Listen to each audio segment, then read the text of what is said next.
श्री शिवाय नमस्तुभ्यम। हर हर महादेव। 72 वर्षों के बाद ऐसा दुर्लभ सावन आया है जिसकी शुरुआत और अंत सावन सोमवार से हो रही है। ऐसा सावन बार बार देखने को नहीं मिलता है। ऐसे में अगर सावन में आपको सोमवार अष्टमी का योग बनता हुआ नजर आए तो सभी इस शुभ योग का, दुर्लभ योग का लाभ प्राप्त करना चाहते हैं। तो हम आपको बता दें, सावन माह के शुक्ल पक्ष की अष्टमी तिथि की शुरुआत 12 अगस्त को भारतीय समय अनुसार सुबह 7:56 पर हो रही है। मतलब 12 अगस्त को सावन सोमवार है और सुबह 7:56 से अष्टमी की तिथि लग रही है और अष्टमी तिथि का समापन 13 अगस्त को सुबह 9:31 पर होगा।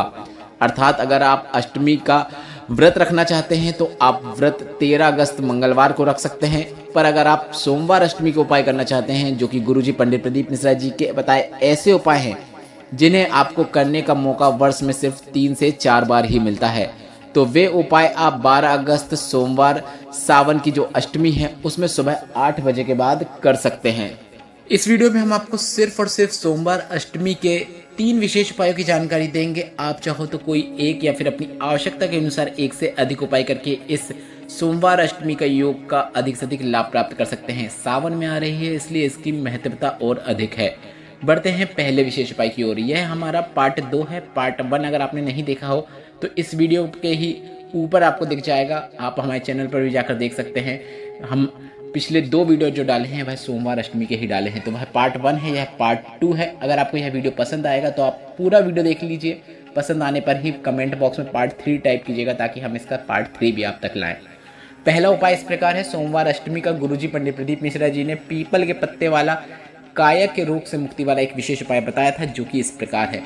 गुरुजी ने कहा था, जिसके शरीर में चमड़ी का रोग हो, चमड़ी सफ़ेद हो रही हो, काली हो रही हो, पिंपल्स हो रहे हो या फिर त्वचा संबंधित किसी प्रकार की समस्या हो, चेहरे में आंखों के नीचे कालापन हो, आपको पीपल के पत्ते में लाल चंदन का लेपन करना है। पूरे पीपल के पत्ते में आप लाल चंदन लगा लीजिए, कोई भी जगह मत छोड़िए। इसके बाद लेपन करने के बाद आपको शिवालय में जाकर उस पत्ते से चंदन लेकर शिवलिंग पर त्रिपुंड बनाना है।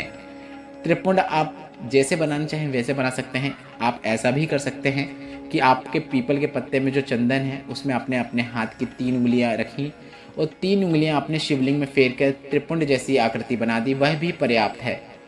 इसके बाद आपको थोड़ा सा चंदन त्रिपुंड से ही प्राप्त कर लेना है या फिर आप शिवलिंग के ऊपर थोड़ा सा चंदन अर्पित कीजिए और थोड़ा सा चंदन आपको प्राप्त करके किसी डिब्बी या फिर किसी पात्र में ले लेना है और उसे लेकर आपको अपने घर आ जाना है। इस चंदन को आपको अपने आने वाले 7 दिनों तक उपयोग करना है। मतलब आपको जो चंदन सिद्ध करना है वह सोमवार अष्टमी के दिन करना है। बस आपको इस बात का ध्यान रखना है, चंदन सिर्फ और सिर्फ सोमवार अष्टमी के दिन सिद्ध करना है और उस चंदन का उपयोग आपको आने वाले 7 दिनों तक करना है।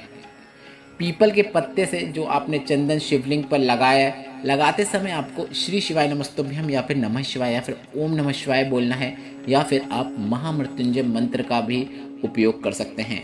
मतलब आप पूरा उपाय करते समय, प्रयोग करते समय भगवान का नाम स्मरण अवश्य कीजिएगा और आपको चंदन वापस प्राप्त करना है। थोड़ा सा प्राप्त होगा वह भी पर्याप्त है। इसलिए आप जब पीपल के पत्ते में चंदन का लेपन करेंगे तो थोड़ा ज़्यादा चंदन लीजिएगा ताकि आप शिवलिंग के ऊपर थोड़ा ज़्यादा चंदन अर्पित कर पाएँ और थोड़ा सा प्राप्त कर पाए। अब आपने जो चंदन को प्राप्त करके घर लाए हैं उसे आपको अपने नहाने के पानी के पात्र में थोड़ी सी मात्रा में मिलाकर उससे स्नान करना है और इस चंदन का उपयोग आपको आने वाले 5 से 6 दिनों तक ही करना है। इस बात का आपको ध्यान रखना है, उसके बाद उसका उपयोग नहीं करना है। इसी प्रकार से सोमवार अष्टमी में आपको सिद्ध किए हुए चंदन से स्नान करने से आपको त्वचा संबंधी जितनी भी समस्याएं हैं उसमें लाभ जरूर देखने को मिलता है। यह गुरुजी का बताया एक विशेष उपाय है। बढ़ते हैं दूसरे विशेष उपाय की ओर।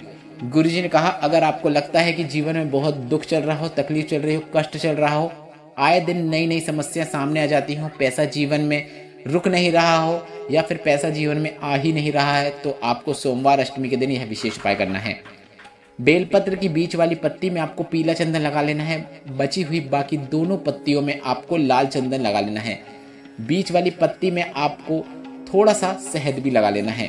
अब इस बेलपत्र को आपको माता अशोक सुंदरी के स्थान पर अर्पित करना है। बेलपत्र की डंडी जलाधारी की ओर होना चाहिए, इस बात का आपको ध्यान रखना है। इसके बाद आपको शिवलिंग पर नमः शिवाय या फिर ओम नमः शिवाय या फिर श्री शिवाय नमस्तुभ्यम या फिर महामृत्युंजय मंत्र बोलते हुए शिवलिंग पर जल अर्पित कर देना है। एक कलश जल शिवलिंग पे अर्पित कर दें। शिवलिंग पर जब आप जल अर्पित करेंगे तो जल की धार, आप जब जल पूर्ण करेंगे तो वह धार माता अशोक सुंदरी के स्थान पर आए, इस बात का आपको ध्यान रखना है जहां पर आपने बेलपत्र अर्पित की है। मतलब जल चढ़ाने की शुरुआत आप शिवलिंग के ऊपर से करेंगे और पूरा जल आप जहां पर आपने माता अशोक सुंदरी के स्थान पर बेलपत्र अर्पित की है उस स्थान पर पूरा जल आप अर्पित कर देंगे। आशा करता हूं आप वीडियो उपाय के माध्यम से देखकर समझ पा रहे होंगे। यह उपाय सिर्फ और सिर्फ सोमवार अष्टमी के दिन करना होता है। जल चढ़ाकर बाबा से विनती करना है, उस बेलपत्र को आपको उठाकर ले आना है और उस बेलपत्र को आपको किसी नदी या तालाब में जाकर विसर्जन कर देना है, या फिर आप किसी वृक्ष के नीचे भी जाकर, पेड़ के नीचे जाकर भी छोड़ सकते हैं। जहां पर भी छोड़ेंगे आपको वहां पर भी 1 लोटा जल अर्पित करना है, इस बात का आपको ध्यान रखना है। बाबा से निवेदन कर लीजिए, प्रार्थना कर लीजिए, मनोकामना कर लीजिए। वह कामना 3 माह के अंदर आपको निश्चित पूर्ण होती हुई नजर आएगी। गुरुजी ने कहा आप कितनी ही बड़ी विपत्ति में क्यों ना हो, आपको भोलेनाथ उससे जरूर बाहर निकाल लेंगे, यह निश्चितता है। यह सोमवार अष्टमी का विशेष उपाय है जिसे आपको 12 अगस्त को सुबह 8 बजे के बाद अवश्य करना चाहिए। बढ़ते हैं तीसरे और अंतिम उपाय की ओर, जो कि इस वीडियो का है। बहुत तकलीफ में है, कोई काम पूर्ण नहीं हो रहा है, बहुत दिनों से लगे हुए हो, सफलता प्राप्त नहीं हो रही है, तो आपको 31 वाला एक विशेष उपाय करना है। आपको मूंग के 31 दाने लेना है, चावल के 31 चावल के दाने लेना है, मतलब 31 चावल के दाने लेना है, 31 बेलपत्र लेना है। तीनों की संख्या 31 होना चाहिए, इस बात का आपको ध्यान रखना है। अब यह उपाय गुरुजी ने सिर्फ और सिर्फ सोमवार की अष्टमी जिस दिन आए उस दिन करने को कहा है। उपाय करने की शुरुआत आपको चावल के दाने से करना है, मतलब चावल के जो 31 दाने हैं, आपको चावल के 31 दानों को भोलेनाथ के मंदिर की चौखट के पास अर्पित कर देना है। अगर देहरी में अर्पित नहीं कर सकते हैं तो आपका मुख शिवलिंग की ओर है, ऐसे में आप मंदिर के देहरी के सीधे हाथ की ओर चावल के 31 दानों को अर्पित कर सकते हैं। देहरी के नीचे भी अर्पित कर देंगे, थोड़ा दूर भी अर्पित कर देंगे तो भी चलेगा। इसके बाद 31 मूंग के दाने को आपको नंदी के उठे हुए पांव के पास अर्पित कर देना है। यह इतना सरल और आसान उपाय है जिसे आप सुनकर ही समझ जाएंगे। 31 चावल के दाने आपको देहरी के पास अर्पित करना है, 31 मूंग के दाने आपको नंदी के उठे हुए पांव के पास अर्पित करना है। इसके बाद 31 बेलपत्र आपको सबसे पहले, अगर आप चाहें तो सभी बेलपत्र में आप पीला चंदन लगा सकते हैं। अगर सभी बेलपत्र में आप पीला चंदन नहीं लगा सक रहे तो आप जो एक बेलपत्र सबसे ऊपर रहेगी 31 बेलपत्र में, तो उसमें आपको पीला चंदन लगाना है, इस बात का आपको ध्यान रखना है।